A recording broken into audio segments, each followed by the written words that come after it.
Uyun. Ya, makasih Mbak. Assalamualaikum. Gimana kabarnya Bu? Sehat? Alhamdulillah. Alhamdulillah sehat Mbak.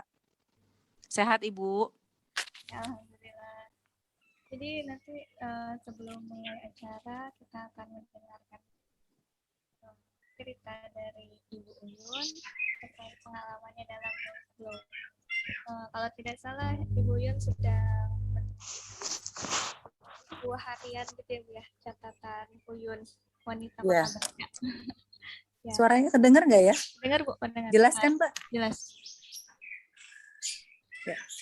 Ibu Uyun ini merupakan wakil ketua DPRD bentar. Kota Cilegon. Dan di sela-sela kesibukannya masih menyempatkan untuk menulis blognya. Jadi pada siang hari ini akan berbagi kisah tentang pengalamannya dalam menulis dan semoga dapat menginspirasi sekaligus memotivasi kita terutama yang baru belajar untuk menulis blog ya. Mungkin langsung aja ya. Ibu udah siap belum Bu? Udah, boleh. Tadi udah dibuka juga acaranya. Saya dipersilakan kepada Bu. Ya, makasih. Assalamualaikum warahmatullahi wabarakatuh.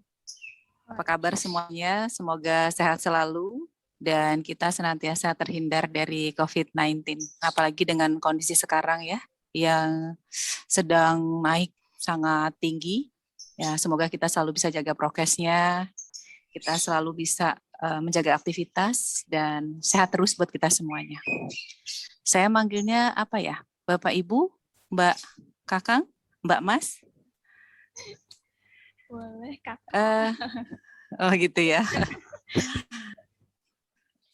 Karena latar belakangnya macam-macam nih. Iya.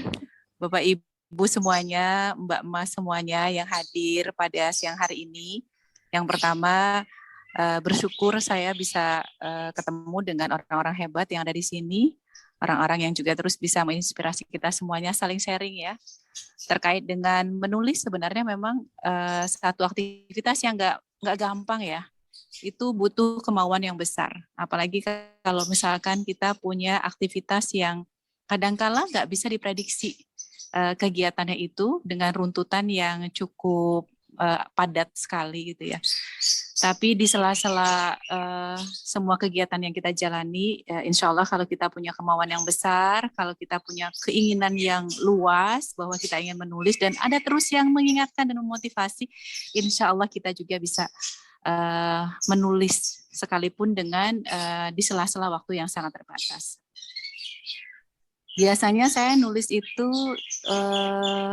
di setelah rapat atau ketika menunggu waktu rapat, misalkan berjeda nih dari pagi terus nyambung ke siang. Nah, di antara waktu menunggu itu saya pakai buat nulis, sekalipun cuma dapat katakanlah seberapa ya, sepertiga halaman atau setengah halaman gitu kan.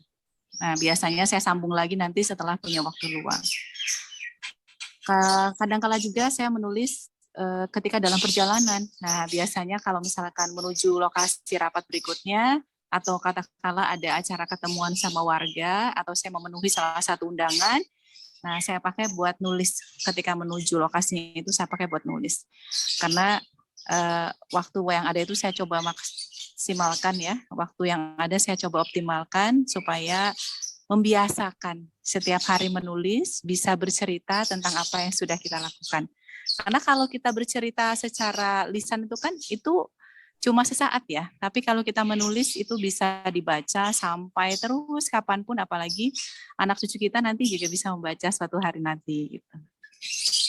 Kadang-kala juga kalau misalkan aktivitasnya padat banget gitu kan, dari pagi sampai sore, kadang-kadang sampai malam, kan setelah rapat biasanya juga menerima tamu atau katakanlah mengadvokasi kegiatan masyarakat. Kadang-kala ada warga yang pengen ditemuin, itu saya selesaikan dulu gitu kan. Baru setelah itu selesai aktivitas, kadang-kala saya setelah semua anggota keluarga di rumah tertidur, saya nulis.